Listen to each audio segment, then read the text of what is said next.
सर्वे भवन्तु सुखिनः, सर्वे सन्तु निरामयाः, सर्वे भद्राणि पश्यन्तु, माँ कश्चित् दुख भाग भवेत्। प्रिय दर्शकों, सुख समृद्ध विज्ञान चैनल का एक ही उद्देश्य है, आपके जीवन को स्थिर करना, आपके जीवन को उद्देश्यपूर्ण बनाना, आपके जीवन को सुख, स्वास्थ्य और समृद्धि प्रदान करना। तो आज की तारीख में जो मनुष्य को सबसे बड़ी बीमारी लग रही है वह है मधुमेह, शुक्रमेह इत्यादि ये बीमारियां होती हैं। और ये आपको बताऊं मैं, पहले व्यक्ति को धातु की बीमारी होती है, इस बात को कोई बताएगा नहीं। पहले व्यक्ति को शीघ्र पतन, धातु गिरना, पेशाब में धातु जाना, जब आप मल त्याग करने जाते हैं तब धातु जाना, और फिर धीरे धीरे वह शुक्रमेह के बाद में फिर वो मधुमेह में तब्दील हो जाती है। जब शरीर में धातु रहेगी नहीं, वो सब पेशाब से निकल जाएगी, धीरे धीरे आपके अंग प्रत्यंग कमज़ोर पड़ने लग जाएंगे। जिगर आपका, जिसे लीवर कहते हैं, वो खराब होने लग जाएगा, यकृत बढ़ने लगेगा, है ना, या और भी तमाम समस्याएं उत्पन्न होने लग जाती हैं। आप समझ ही नहीं सकते, आप समझ ही नहीं पा रहे हैं कि हमारे शरीर में जंग लग कहाँ से रही है। किसी डॉक्टर के पास जाओगे तो वो कहेगा कि ये तो प्राकृतिक प्रक्रिया है, जब आप जवान होने लगे हैं, और जब जवान होगे, वीर बनेगा, तो वीर किसी न किसी माध्यम से तो निकलना ही है। उनको पता ही नहीं कि ब्रह्मचर्य होता क्या है। भारत के अलावा ब्रह्मचर्य की महिमा सनातन शास्त्रों के अलावा कहीं भी नहीं है। जो ऊर्ध्ववीर्य होता है, यानी जिसका वीर्य तेज बन करके ऊर्ध्वगामी हो जाता है, उसमें विशिष्ट शक्तियां आ जाती हैं। और आपका तथाकथित साइंस, या जिसे विज्ञान आप कहते हैं, वह इन बातों को नहीं मानता। वह तो चक्रों को भी नहीं मानता, कुंडलिनी को भी नहीं मानता। खैर, तो मैं बताना चाहता हूं कि जब शुक्र का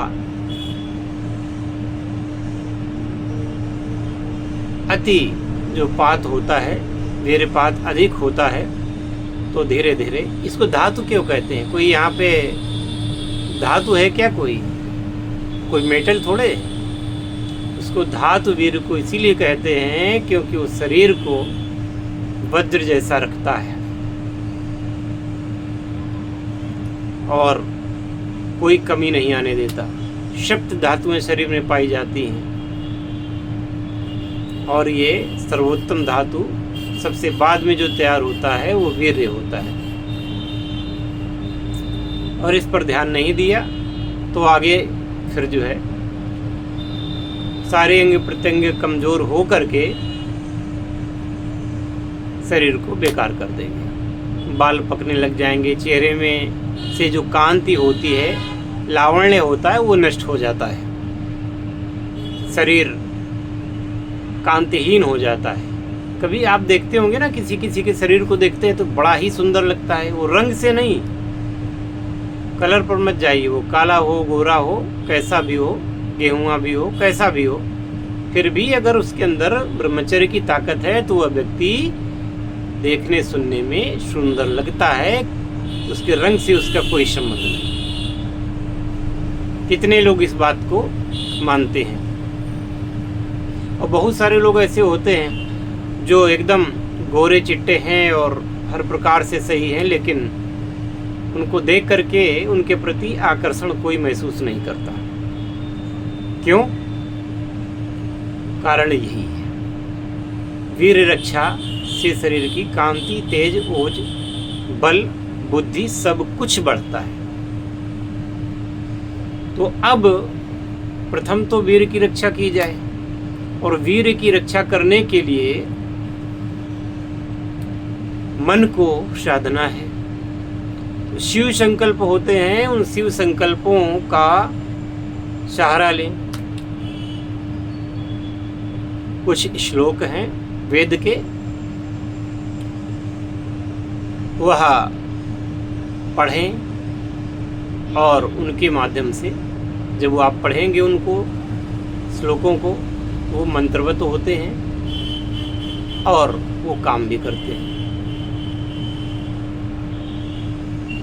और इसके अलावा जो खान पान है आपका, उस पर ध्यान रखें। जैसा कि आप हर किताब में आयुर्वेद की आप पढ़ते होंगे, उसमें चीनी को, सफ़ेद चीनी को जहर बताया गया है और बड़े चाव से हम उसको खाते रहते हैं। घर से बाहर जो भोजन करते हैं उसमें रसायनों का प्रयोग होता है, सभी कोई जानता है। स्वाद बढ़ाने के लिए रसायनों का प्रयोग होता है। अरे मिर्चा, धनिया, मेथी, है ना, और ये गरम मसाला डाल दो कहीं तक ठीक है, लेकिन आजकल कृत्रिम रसायन डाले जा रहे हैं और आप उंगलियां चाटते रह जाते हैं। बहुत अच्छा भोजन बना है, भोजन में क्वालिटी नहीं होती है। बासा सड़ा भी भोजन में अगर वो रसायन डाल दिया जाएगा तो भी आप उंगलियां चाटते ही रह जाओगे। तो एक तो ऐसे खाने से बचना है, और जब आपको चावल में, गेहूं में और भोज्य पदार्थों में शुगर मिल ही रही है तो फिर मीठा करके उसको खाने की क्या ज़रूरत है। आपको तो जल्दी है कि जल्दी जल्दी ठूंस लो, रोटी है या जो भी है जल्दी जल्दी खा लिया और भर लिया पेट। ऐसा नहीं करना है। कभी आपने रोटी खाई है, ठूसने के बजाय खाई है, मतलब एक रोटी, हमारे साइंस टीचर कहा करते थे कि ठूसिए मत, 32 दांत हैं तो 32 बार उसको आपको खाना है। उसको 32 बार, उस एक कौर को 32 बार आप मुंह से चबाइए, और फिर वह रोटी जिसमें कुछ भी नहीं है, अकेली रोटी भी खा रहे तो वो मीठी लगेगी आपको। आपकी लार ग्रंथियों से क्रिया करके वह रोटी मिठास पैदा करेगी। तो खाने का असली स्वाद तो पता ही नहीं है, खाने का असली स्वाद कभी लिया ही नहीं है, और केवल हम जीभ का स्वाद जानते हैं। कृत्रिम रसायनों के द्वारा जीभ को थोड़ा स्वाद मिल जाए और जैसे ही मुंह में डाला है तो वो 5 सेकंड के अंदर उसको हम भीतर कर ले जाते हैं। जो काम दांतों का है वही काम आंतों को करना पड़ता है। तो जब दांतों का काम आंतों से लेंगे तो निश्चित रूप से फिर स्वस्थ तो नहीं रहेंगे। अगर स्वस्थ रहना है तो निश्चित रूप से आपको स्वास्थ्य के नियमों का पालन करना है।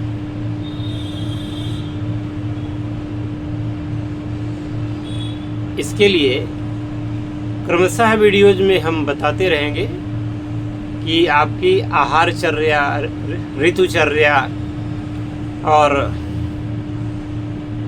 कैसा होना चाहिए आपका जीवन, कैसे आप स्वस्थ रह सकते हैं। कहते हैं तंदुरुस्ती 1000 नियामत है। एक शरीर तंदुरुस्त है तो 1000 नियामतों के बराबर है।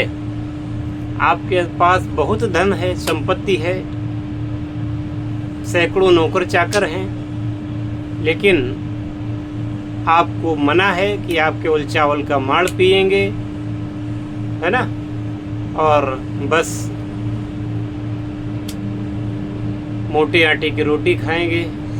न तो आप रसगुल्ला खा सकते हैं, न छेना खा सकते हैं, न बर्फी खा सकते हैं, क्योंकि वो आपके लिए बनी ही नहीं है। तो आपका ये धन संपत्ति किस काम की, जब शरीर ही काम नहीं कर रहा है। उठ बैठ आप सकते नहीं, उठते हैं तो आपको चक्कर आ जाता है, उठते हैं तो आपके घुटने कट करते हैं, तमाम समस्याएं हैं। और अगर हमारा जो वेदों का कहना है, वेद मंत्र भी एक, उसका अर्थ यह है कि हम 100 साल तक सुनते रहें, 100 साल तक देखते रहें, 100 साल तक जीवित रहें, 100 साल तक हम बलवान रहें। तो वेदोक्त जीवन जीने से आप निश्चित रूप से दीर्घायु भी होंगे, सुखी होंगे, स्वस्थ होंगे और अपना जीवन आराम से व्यतीत कर सकेंगे। इसी के साथ इस वीडियो को यहीं पे विराम देता हूँ। जय शिव शंकर, जय भोलेनाथ, हर हर महादेव।